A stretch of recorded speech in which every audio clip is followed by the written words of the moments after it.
أنت باق نسقني كاسا زلالا، أنت شاف أنت كاف كل داء وعضالا، أنت ساق أنت باق نسقني كاسا زلالا.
Bismillahirrahmanirrahim. Assalamualaikum warahmatullahi wabarakatuh. Alhamdulillahi rabbil alamin. Wassalatu wassalamu ala sayyidina wa habibina wa syafi'ina maulana Muhammadin al-amin wa ala alihi at-tayyibin wa ashabihi al-akramin wa azwajihi at-tahirati ummahatil mu'minin wa man tabi'ahum bi ihsanin ila yaumiddin. Subhanaka la ilma lana illa ma 'allamtana innaka antal alimul hakim. Allahumma inna nas'aluka as-sidqa fil qaul wal ikhlasa fil amal. Allahumma amin. Amma ba'd. Alhamdulillah, syukur pada Allah Subhanahu wa taala, Allah pilih kita di kalangan umat Islam yang dapat menunaikan solat subuh serta menanti waktu naik matahari. Dan Allah Ta'ala kurniakan pula kita bulan Rejab yang sangat-sangat mulia ini. Dan mudah-mudahan Allah Ta'ala berkati kita pada bulan Rejab dan Sya'ban, sampaikan kita ke bulan Ramadan. Allahumma amin. Kita Alhamdulillah, syukur pada Allah, dan ramai yang dah menyatakan jelas audio dan visual. Alhamdulillah. Jadi kita insya-Allah akan baca kitab Al-Azkar susunan Imam An-Nawawi rahimahullah wa nafa'ana bihi fid dharain amin.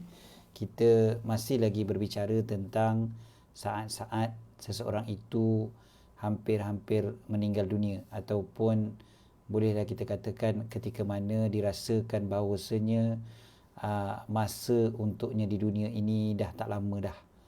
Kan?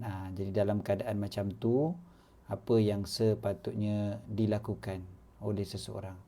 Yalah, betul lah, kita kan kita panggil apa, kita ni tak tahu sebenarnya bila kita nak mati kan. Kalau tahu senang, tapi ada masa-masa yang kita rasa memang dah memang dah nak habis dah rasanya ni, macam tu lah kan. Melainkan wali-wali Allah, orang yang Allah Ta'ala sayang, kadang Allah Ta'ala dah beri petunjuk kepada mereka bahawasanya mereka akan pergi kan. Kita baca pada bulan lepas kan, kitab apa saya tunjukkan dulu dia punya PDF insya-Allah, sebab kitab Al-Azkar ni ramai yang tak ada sebenarnya, berbanding dengan kitab Syam'il Muhammadiyah dan sebagainya, ramai yang ada kan. Jadi kita ambil dulu dia punya PDF ni, saya bagi besar lah insya-Allah. Kat tepi ni baca kecil kan. Okey, ni kan.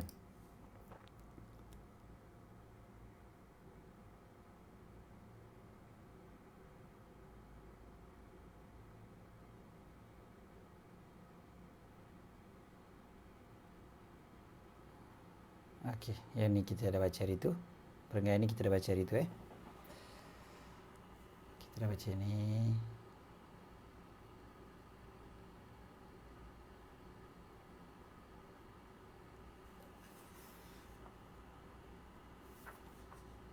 Mana? Saya baca yang bahasa Arab. So bila baca yang bahasa Melayu dia ni sikit.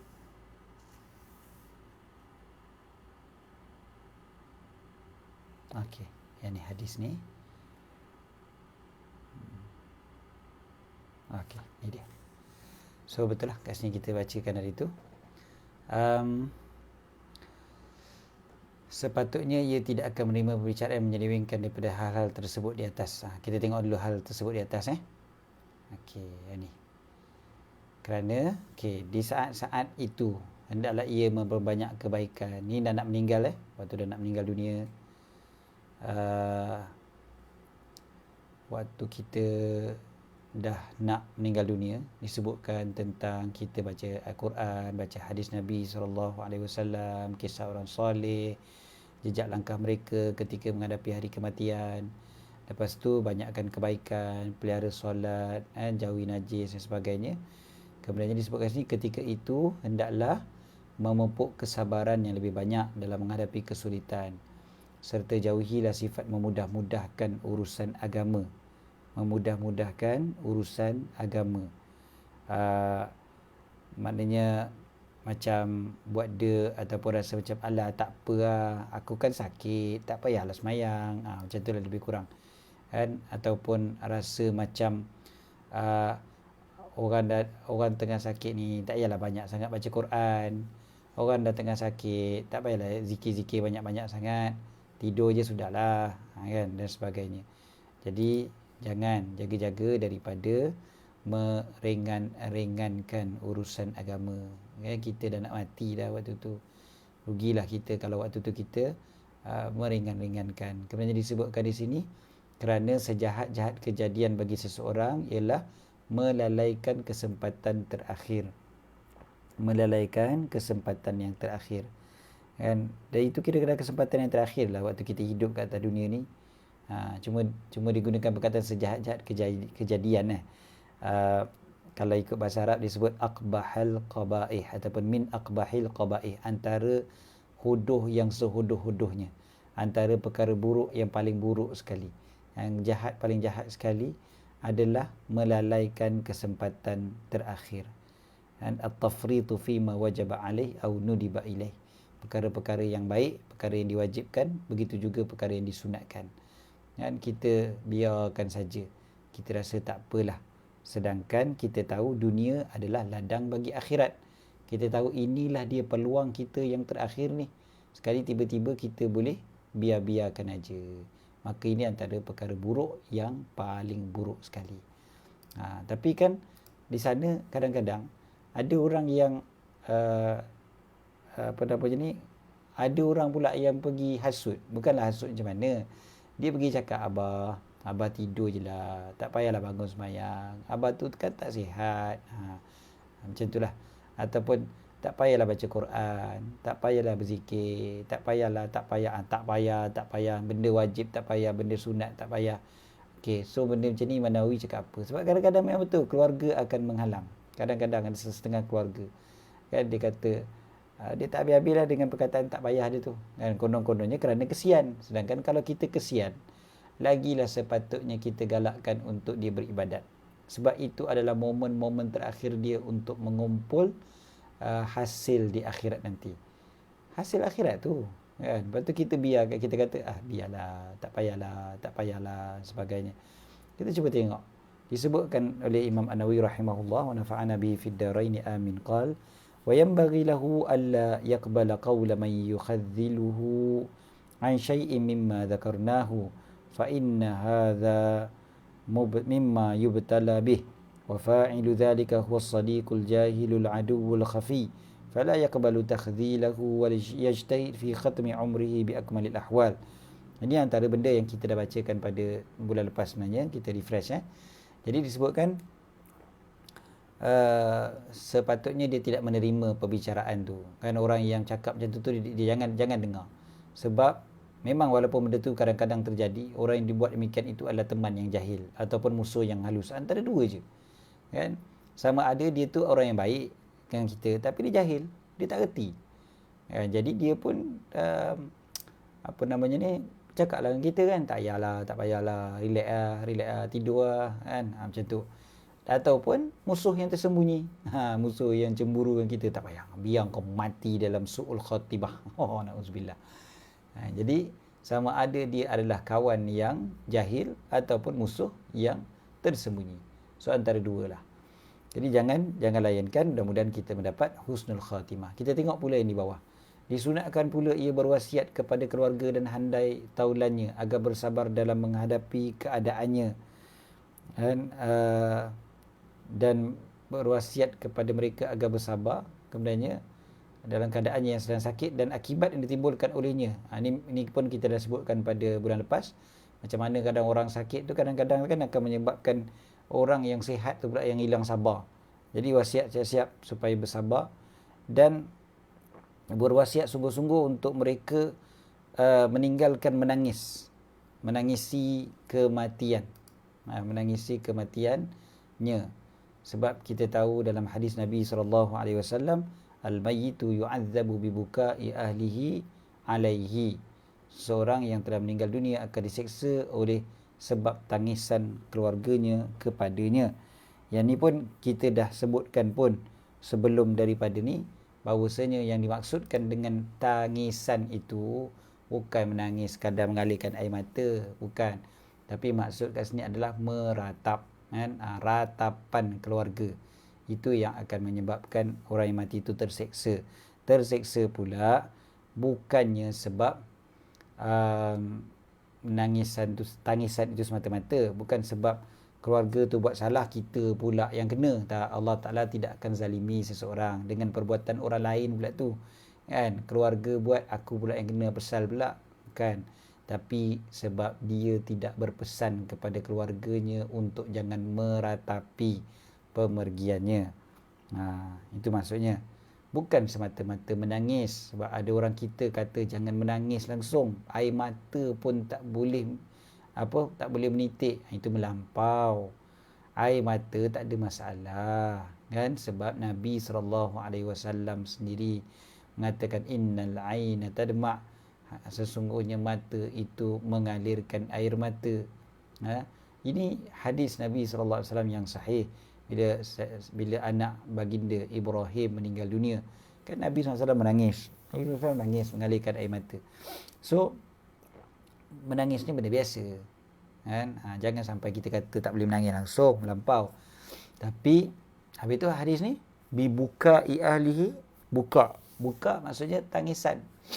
Jadi itu sebablah kita kata bila belajar hadis, kita tak boleh pandai-pandai mensyarahkan hadis. Kena tengok para ulama yang mensyarahkan hadis. Jangan ikut bahasa semata-mata. Kalau ikut bahasa Arab, buka itu maksudnya nangis. Buka bahasa Melayu lain, buka. Jadi buka maksudnya nangis. Jadi tangisan, kalau kita terjemah literally, memang akan rasa macam tangisan tu lah yang tak boleh.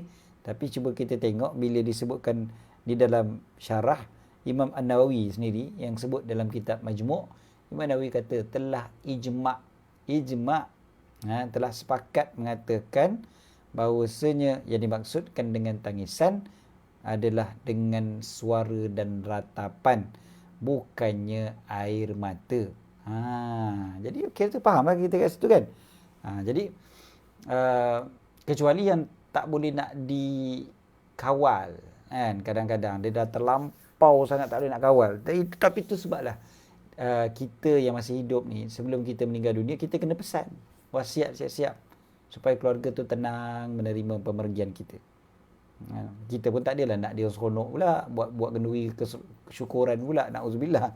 Tapi maksudnya nangis tak apa, kan. Cumanya biarlah tangisan itu ada hadnya. Maknanya syariat ni jaga semua benda. Syariat jaga. Tapi tak adalah menentang emosi. So emosi sedih tu tidak dilawan. Okey, seterusnya. Yang ini pun kita dah baca sikit hari tu.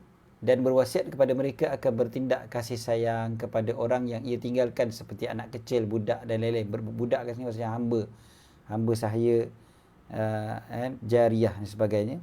Kemudiannya berwasiat kepada mereka dengan berbaik kepada saudara-saudara, teman-temannya. Ini yang last kali kita baca pada bulan lepas.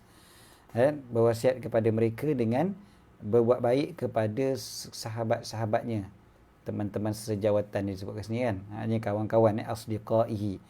Dan mengajar mereka tentang hadis Nabi SAW. Mengajar mereka tentang hadis Nabi SAW. Inna min abarril birri an yasilar rajulu ahla wudda abih. Antara perkara baik yang paling baik sekali yang dibuat oleh seorang adalah menyambungkan silaturahim lah, kita kata bahasa Melayu kita ni, kan. Menyambungkan hubungan seorang bapanya, orang yang disayangi oleh bapanya, ahla wuddi abih, orang yang disayang oleh bapanya. So kita tahu, kan, bapa kita sayang kepada siapa kawan-kawan dia yang paling dia sayang, maka kita buatlah hubungan yang baik dengan mereka. Ini bulan lepas kita dah bincangkan. Kemudiannya satu lagi yang kita baca last kali adalah hadis Nabi SAW ini, anna Rasulullah sallallahu alaihi wasallam kana yukrimu sawahibati Khadijah radhiyallahu anha ba'da wafatiha. Nabi SAW memuliakan teman-teman Sayyidatina Khadijah radhiyallahu anha sesudah pemergian beliau.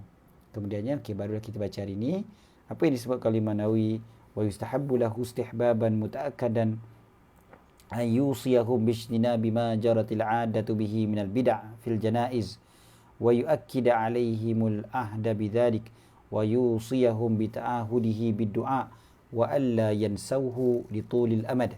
Ini antara konten kepada wasiat kita. Apa lagi yang kita nak wasiatkan kepada keluarga kita? Disebutkan di sini disunat muakkadkan. Ia berwasiat kepada keluarga dan teman-temannya supaya mereka menjauhi tradisi, adat yang bercorak bid'ah dalam penyelenggaraan jenazah, dan berwasiat lagi agar ia selalu diiringi oleh doa sepanjang hayat mereka. Suruh terus menerus berdoa, jangan lupa doakan abah. Bila-bila pun doakan abah. Lepas semayang, setiap semayang 5 waktu jangan lupa doakan abah. Contohnya. Sampai bila-bila jangan lupa. Contohnya. Ingatkan begitu. Okey.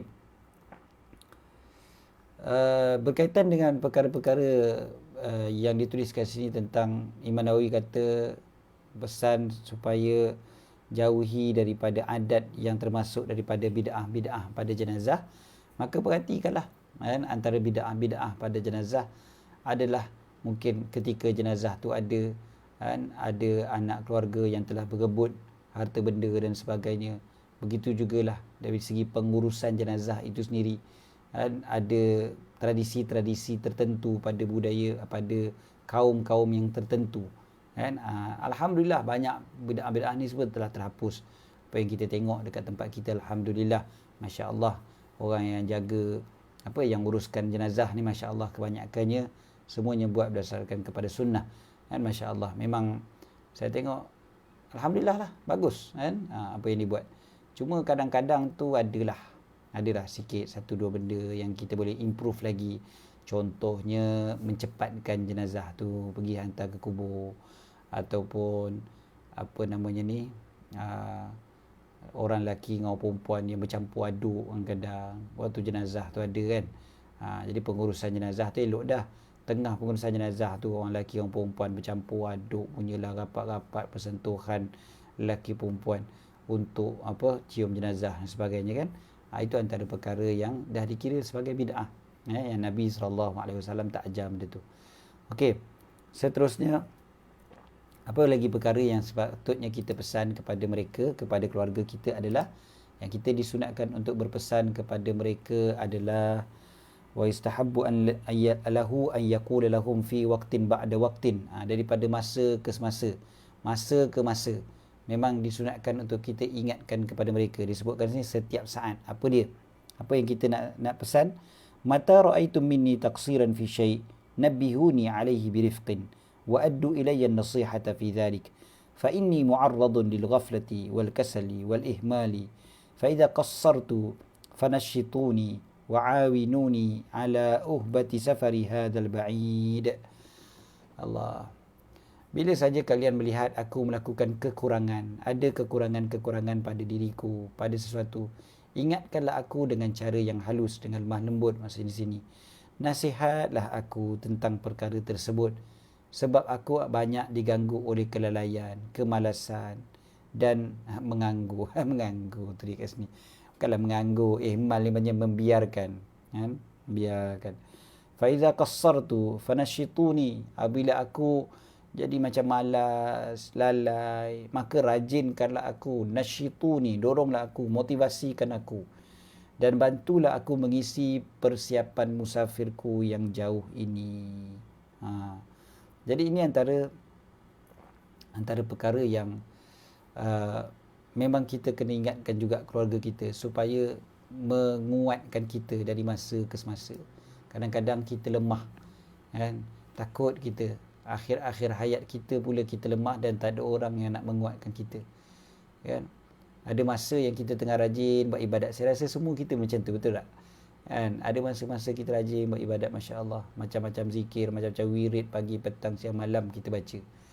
Tapi ada masa kita malas, ada masa kita cuai, ada masa kita culas, berat, kan? Jadi kita memerlukan keluarga kita yang tolong mengingatkan kita dengan lemah lembut. Dengan lemah lembut, kan? Bukan dengan beletih, bukan dengan marah, tak. Ahli keluarga kita, bahkan anak tegur bapa, tak ada masalah. Dan anak ingatkan ayah, abah belum baca ni kan abah. Contohnya kan. Boleh cakap dengan lemah lembut. InsyaAllah mudah-mudahan yang wajib semuanya kita buat. Tapi perkara-perkara yang sunat tu. Tapi yang wajib pun kadang setengah orang ada. Kan, terlepas. Saya pernah ceritakan bagaimana seorang tok imam yang dah berpuluh-puluh tahun jadi imam, tiba-tiba akhir hayat dia terus tak nak semayang. Tak nak semayang, bukan tak nak semayang kat masjid surau, tak nak semayang kat rumah pun tak nak semayang. Macam mana si anak menegur si ayah, bagaimana si anak cari cara juga untuk menasihati ayah. Jadi itulah contohnya. Maknanya kita perlu bagi tahu kepada anak kita, kepada isteri kita, pada suami, pada siapa-siapalah, untuk ingatkan kita, supaya kecuaian-kecuaian kita, kelekaan kita daripada melakukan ibadah itu, kita tinggalkan. Kita terus jadi rajin semula untuk buat ibadat. Lagi-lagi waktu kita sakit, waktu kita sakit tu kadang-kadang dia jadi lebih culas, dia lebih malas untuk ibadat. Ada setengah-setengah orang. Ada setengah orang waktu sakit lagi rajin, masya-Allah. Tapi ada setengah orang waktu sakit dia jadi malas. Maka disebutkan di sini oleh Imam Nawawi, ingatkan, minta supaya kita punya keluarga tu bagi kita semangat untuk beribadat. Terus lagi. Minta tolonglah. Kan, terus kata apa namanya ni, kita kata abah, tolong abah, tolong abah, contohnya kan. Sebab kita manusia, kita kena akui kita ni memang manusia, memang macam tu. Seterusnya Imam Nawawi kata, wa dalailu ma dzakartuhu fi hadzal bab ma'rufatun mashhurah hadzaftuha ikhtisaran fa inna tahtamilul kararis. Apa yang kami sebutkan di atas tadi ni semuanya berdasarkan kepada dalil-dalil yang dikenali, masyhur, tapi aku menghilangkannya, maknanya aku tak tulis dia supaya nak meringkaskan. Hadzaftuhu ikhtisaran, aku buang dia untuk ikhtisar, meringkaskan, supaya kertas-kertas ini pun bolehlah untuk dibaca. Dia kata juga menjimatkan kertas bukan menjimatkan kertas sebenarnya, supaya orang boleh mudah untuk baca lah, senang ceritanya. Alright, seterusnya, okey, kat sini wa idza hadaratun naz', apabila kematian sudah dekat, falyukthi min qawli la ilaha illallah liyakuna akhir kalamih, maka banyakkanlah sebut la ilaha illallah, supaya ucapan la ilaha illallah adalah kalimah terakhir kita. Daripada Sayyidina Muaz radhiyallahu anhu, أنه قال فقد روينا في الحديث المشهور في سنن أبي داود وغيره عن معاذ بن جبل رضي الله عنه قال قال رسول الله صلى الله عليه وسلم من كان آخر كلامه لا إله إلا الله دخل الجنة. Sesiapa yang ucapannya yang terakhir adalah la ilaha illallah, dakhalal jannah, masuklah ke syurga. Dia masuk syurga, maksudnya confirm lah dia dapat masuk syurga. Al-Hakim Abu Abdullah berkata dalam kitabnya Al-Mustadrak ala Sahihain, ini adalah hadis yang sahih isnadnya. Kemudiannya wabihi anhu qala wa rawaina fi sahih Muslim wa sunani Abi Daud wa Tirmizi wa Nasa'i wa ghairiha an Abi Sa'id al-Khudri radhiyallahu anhu qala Rasulullah sallallahu alaihi wasallam laqinu mautakum la ilaha illallah. Qala Tirmizi hadisun hasanun sahih. Apa dia?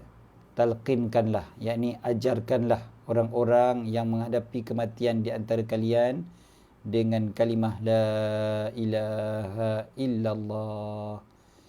Imam Tirmizi menyatakan hadis ini sahih.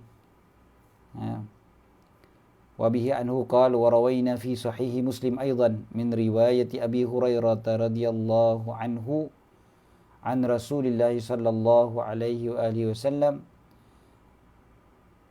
Macam tu juga maknanya. Begitu jugalah yang diriwayatkan oleh Sayyidina Abu Hurairah radhiyallahu anhu. Tadi Sayyidina Abu Sa'id al-Khudri radhiyallahu anhu. Jadi dekat sini ceritanya tentang kepentingan untuk kita mengajar orang yang meninggal, orang yang hendak meninggal dunia itu akan ucapan la ilaha illallah. Di pihak kita yang hendak meninggal dunia, kita usaha untuk sebut la ilaha illallah, la ilaha illallah.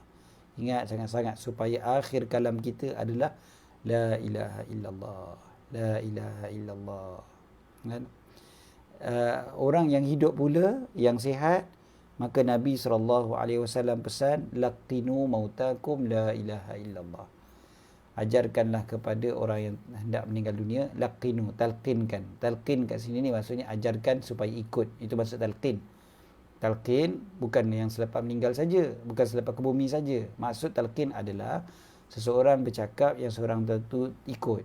Maknanya dia bercakap kepada orang tu untuk orang tu ikut. Itu dipanggil sebagai talqin. Orang kita dengar talqin dia terkejut, kan? Bila kita sebut orang yang berkahwin disunatkan talqin, sudah, kan? Kenapa pula orang nak kahwin kena talqin, kan?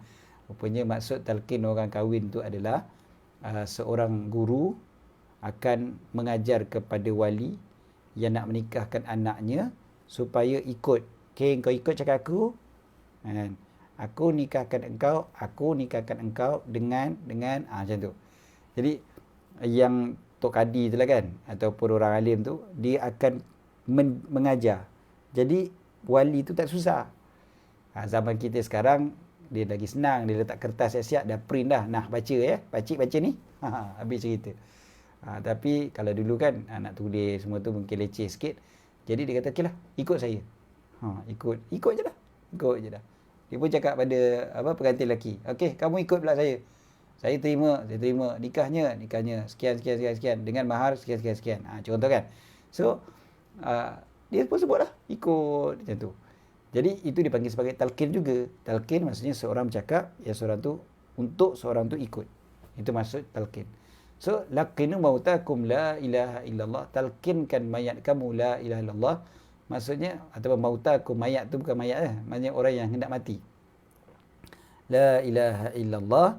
Begitu jugalah daripada hadis ini juga disebutkan bahawasanya kenapa baca tahlil juga selepas mati. Sebab perkataan mautakum itu dia dua-dua makna boleh. Orang yang hendak meninggal dunia, begitu juga yang telah meninggal dunia. Kedua-duanya sekali.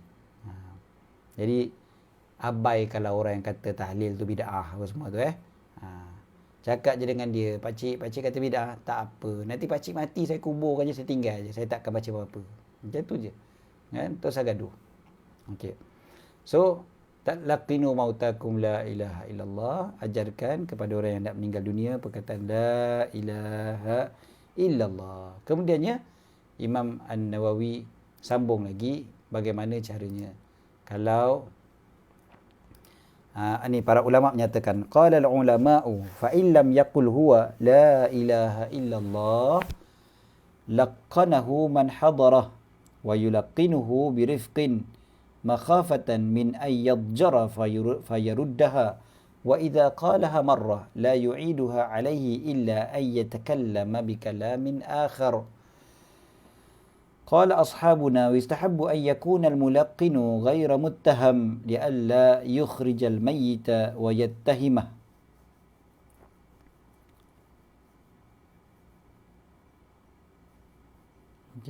واعلم أن جماعة من أصحابنا قالوا يلقن ويقول لا إله إلا الله محمد رسول الله واقتصر الجمهور على قول لا إله إلا الله وقد بسطت ذلك بدلائله وبيان قائله في كتاب الجنائز من شرح المهذب.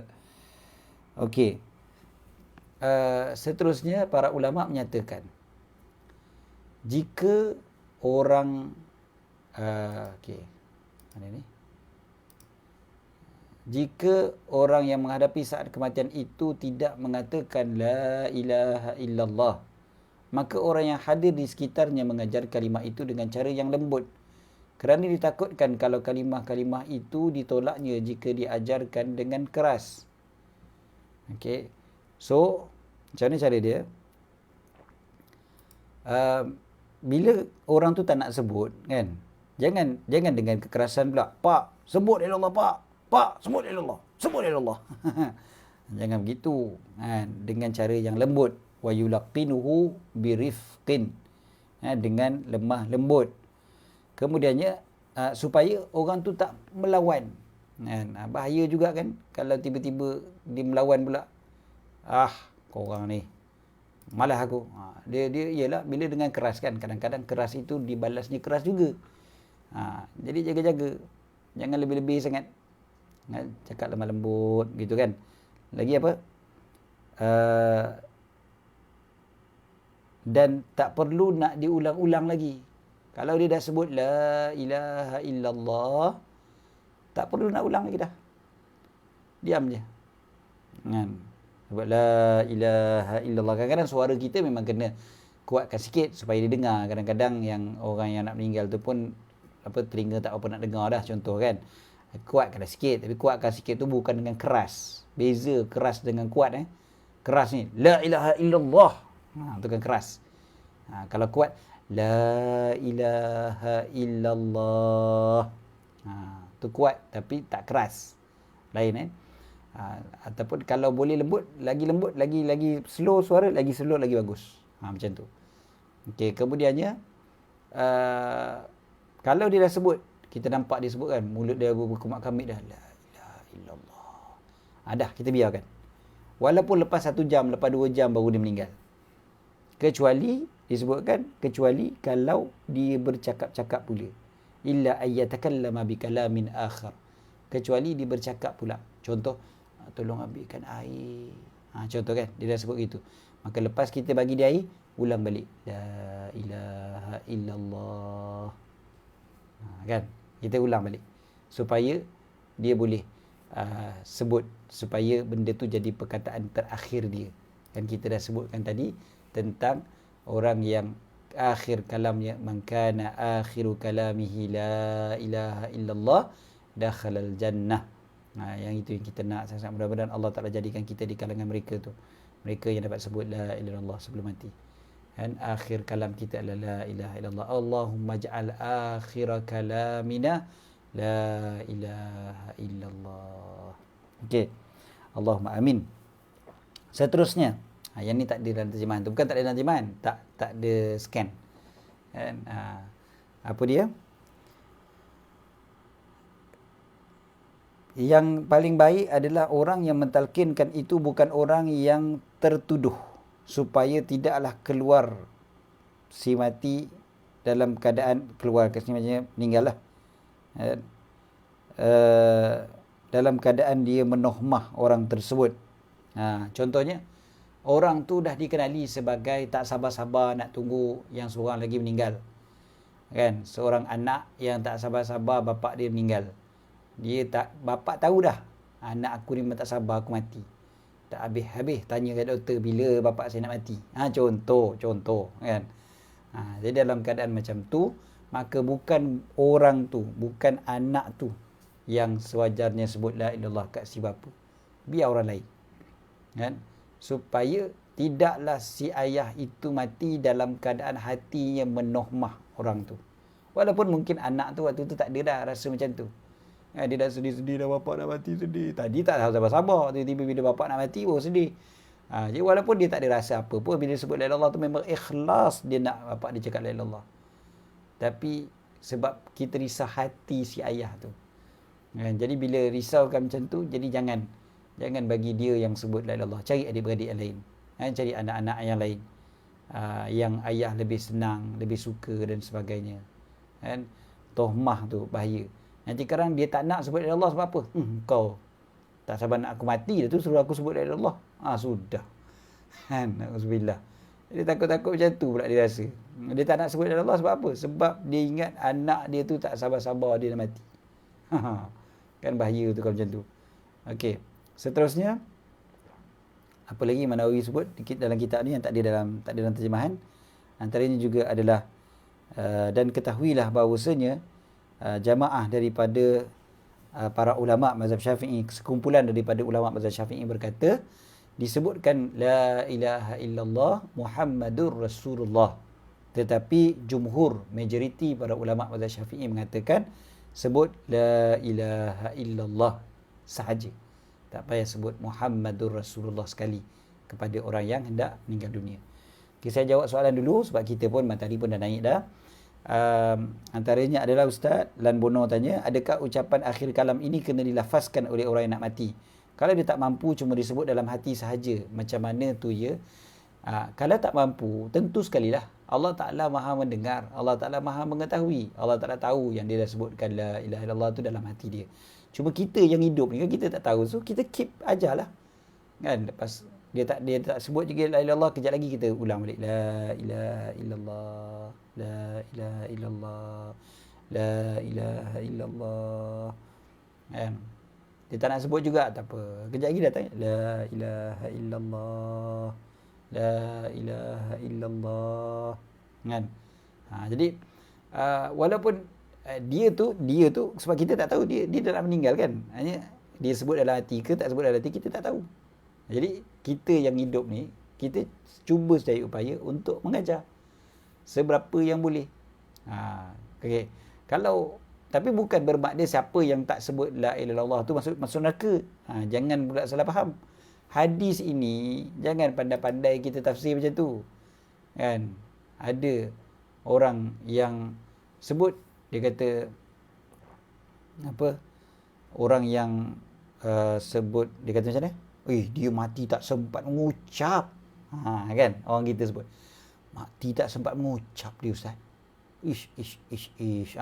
Macam dosa besar pula mati tak sempat mengucap. Bukan. Hadis ni jangan kita faham maksudnya siapa yang mati akhir kalam dia la ilaha illallah masuk syurga. Maksudnya siapa yang mati tak sebut masuk neraka. Tak. Maksudnya adalah siapa yang mati akhir kalamnya la ilaha illallah itu adalah yang terbaik sekali. Maknanya dia pasti syurga tempat dia. Pasti syurga. Bukan bermakna siapa yang tak sebut la ilaha illallah tu masuk neraka. Jadi jangan salah faham macam tu. Kan ada orang meninggal mengejut, mana sempat sebut la ilaha illallah. Orang yang mati di medan juang, medan peperangan kadang-kadang, tiba-tiba kena sembelih, ada sempat sebut la ilaha illallah, tapi mati syahid tu, syurga terus milik dia. Jadi jangan kita sebut siapa yang sebut la ilaha illallah, kalau tak sebut la ilaha illallah masuk neraka pula, naudzubillah. Okey.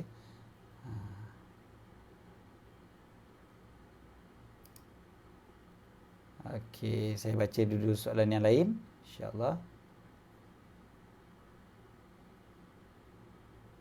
Ada yang tanya khabar. Ingat soalan apa tadi? Tanya khabar. Apa khabar Ustaz? Alhamdulillah, sihat. Sihat walafiat. Hari ni kita ada 3 program waktu siang ni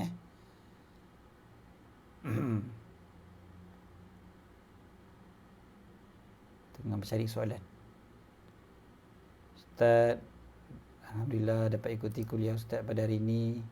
Ini panjang betul ni. Apa soalannya? Sampai hilang muka saya.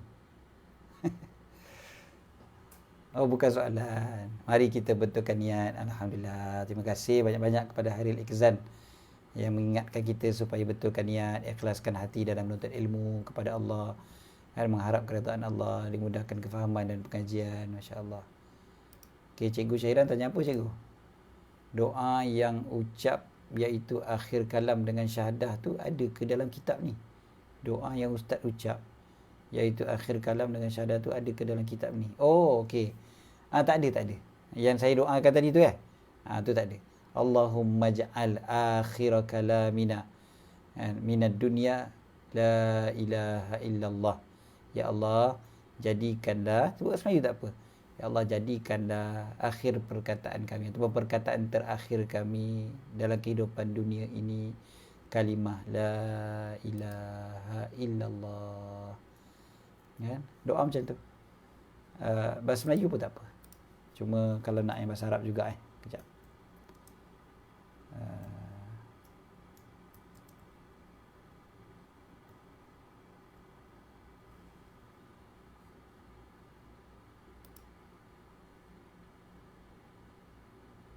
Allahumma ja'al akhir kalami minad dunya la ilaha illallah.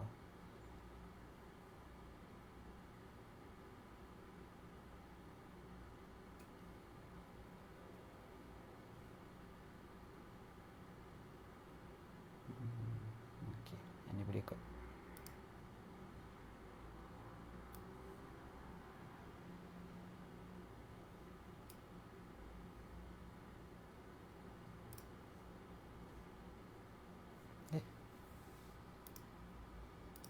Salah. Sekejap ya. Kalau kemudiannya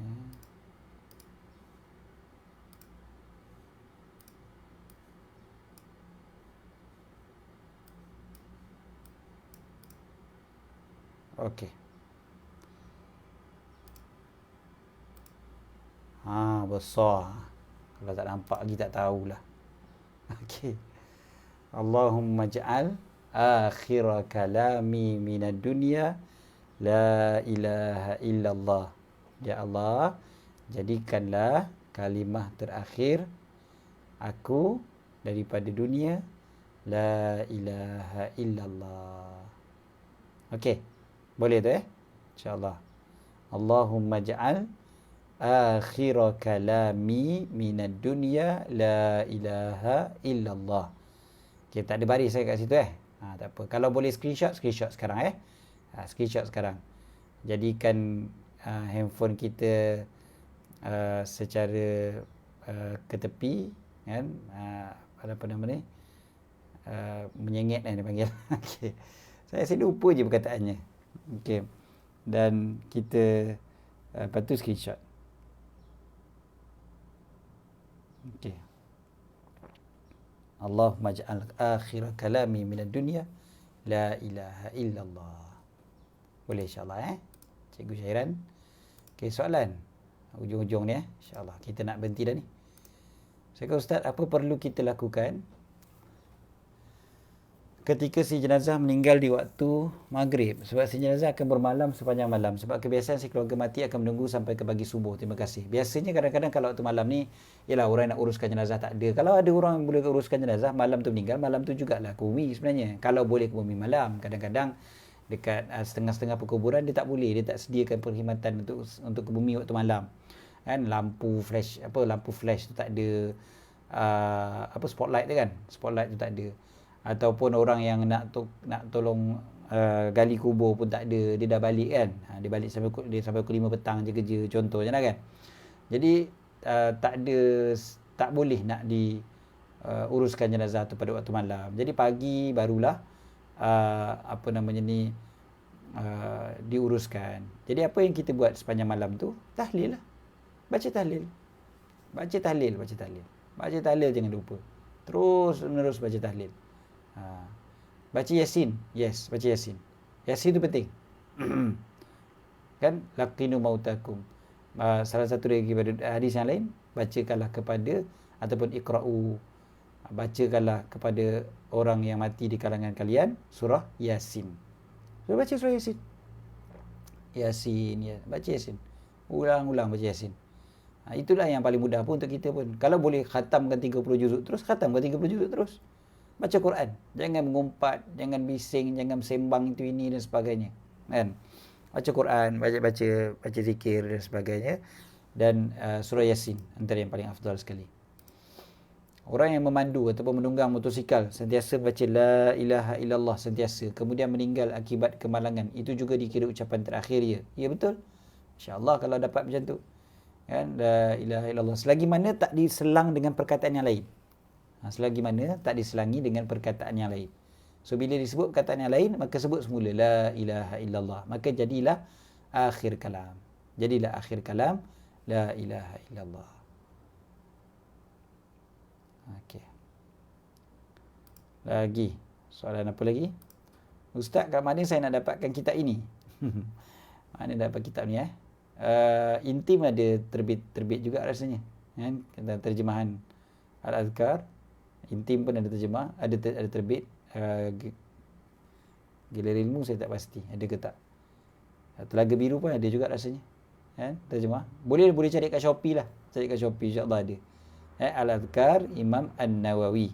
Al-Azkar Imam Nawawi. Cari je kat situ, insya-Allah. InsyaAllah ada. Kat Shopee akan banyak. Cuma kita tak tahu kualiti lah, yang mana satu kualiti terjemahan yang paling baik. Kualiti terjemahan Intim tu saya nampak bagus lah, sebab dia daripada bahasa Melayu. kan. Cuma saya pun tak pasti betul-betul, saya tak berani nak jamin betul-betul benda tu bagus. Okey. Cuma saya baca yang bahasa Arab. So kalau ada perbezaan antara apa yang saya sebut dengan apa yang ada dalam terjemahan, boleh tanya, kan. Boleh check, ustaz, dalam terjemahan saya lain ustaz, lain sikit daripada apa yang ustaz sebut, contohnya kan. Jadi kita boleh check balik, mungkin saya tersilap sebut, mungkin saya tersilap terjemah, mungkin saya terjemah saya tak jumpa perkataan yang lebih tepat, macam tadi itulah, rotate kan, menyengit, padahal perkataan mudahnya landscape kan, macam tu. Jadi terima kasih Kak Wan Hasna yang sebut landscape. Okey. Betul Cikgu Syairan, saya sebut setiap rumah kena ada kitab ni. Betul. Setiap rumah biar ada kitab ni. Jangan kita biarkan rumah kita tanpa kitab al-azkar ni. Sebab kitab al-azkar ni sangat-sangat penting. Sangat-sangat penting. Sebab apa-apa je kita nak buat, kita akan jumpa kat sini insya-Allah. Apa benda kita nak baca waktu ni, semua ada insya-Allah. Okey, nanti kita akan baca pada bulan depan. Insya-Allah kita akan sambung bab apa yang dibaca, apa yang disebutkan selepas daripada kita tutup mata orang yang meninggal dunia. Kan tadi kita sebut tadi waktu dah nak meninggal kan, la ilaha illallah tu last satu. So sebelum dia meninggal dunia tu, sebelum meninggal dunia itulah dia yang kita dah sebutkan panjang-panjang ni daripada beberapa bulan dah ni. So bulan depan insya-Allah kita akan sambung apa yang kita nak baca bila kita dah tutupkan mata dia. Ada hadisnya.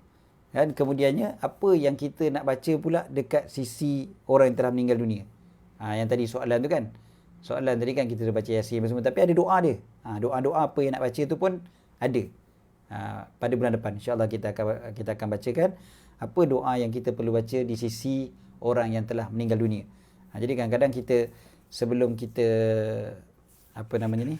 bila kita pergi pada jenazah, kadang tengok je jenazah tu, tak tahu nak baca apa, mulut diam je, tak ada langsung nak sebut doa.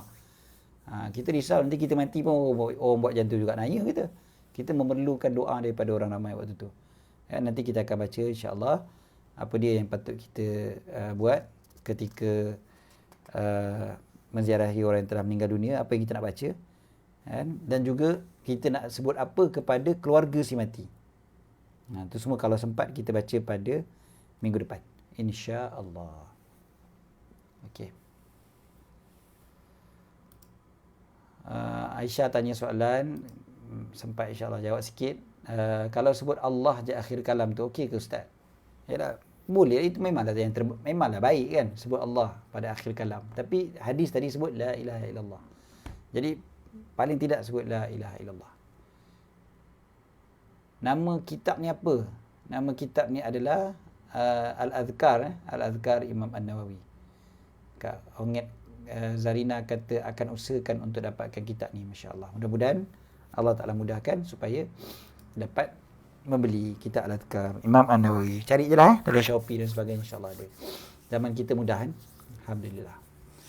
Okey, cukup setakat tu insya-Allah untuk pagi ni. Nanti kita akan ada live dengan Akademi Terapi Sakinah. Slot pagi bersama dengan Ustazah Asma Harun. Slot yang kedua bersama dengan saya insya-Allah. Dan waktu petang pula ada program dengan Papisma. Papisma punya program tu daripada pagi sampai petang, tapi slot saya waktu petang. Berkaitan dengan dakwah dan pengamalan perubatan. Cuma petang tu dia lebih kepada pengamalan perubatan lah, doktor-doktor kita. Okey. Apa tajuk buku? Tajuk buku ustaz. Tajuk buku adalah Al-Azkar. Al-Azkar Imam Nawawi. Al-Azkar Imam Nawawi. Cari Imam Nawawi tau, jangan orang lain pula. Okey, Al-Azkar Imam Nawawi. Azkar, A-Z-K-A-R dalam ruminya. A-Z-K-A-R, Azkar. Okey, cukup setakat tu insya-Allah untuk pagi ni. Doa-doakan mudah-mudahan Allah Taala berkati kita pada bulan Rejab dan Syakban, sampaikan kita ke bulan Ramadan. Aqulu qauli hadza wa astaghfirullahal azim li wa lakum. Bismillahirrahmanirrahim. Rabbana anfa'na bima 'allamtana, rabbi 'allimna alladhi yanfa'una, rabbi faqihna wa faqih ahlana wa qarabatin lana fi dinina ma'al qutri unsa wa dhakar. Rabbi waffiqna wa waffiqhum lima tartadi qawlan wa fi'lan karama warzuqil kulla halalan daima wa akhilla atqiya ulama nahza bil khair nukfa kulla syarr. ربنا أصلح لنا كل شؤون وأكر بالرضا منك العيون واقض عنا ربنا كل الديون قبل أن يأتنا رسل المنون واغفر واستر أنت أكرم من ستر وصلاة الله تغشى المصطفى من إلى الحق دعانا والوفاء بكتاب فيه للناس شفاء وعلى الآل الكرام الشرفاء وعلى الصحب المصابيح الغرر اللهم اهدنا بهداك وجعلنا ممن يسارع في رضاك ولا تولنا وليا سواك ولا تجعلنا ممن خالف أمرك وعصاك وحسبنا الله ونعم الوكيل ولا حول ولا قوة إلا بالله العلي العظيم اللهم ارفع عنا البلاء والوباء والقحطاء والزلازل والأغلال وسوء الأخلاق وشر الفتن والمحن ما ظهر منها وما بطن برحمتك يا أرحم الراحمين صلى الله على سيدنا محمد وعلى آله وصحبه وسلم والحمد لله رب العالمين والسلام عليكم ورحمة الله تعالى وبركاته.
تبلغ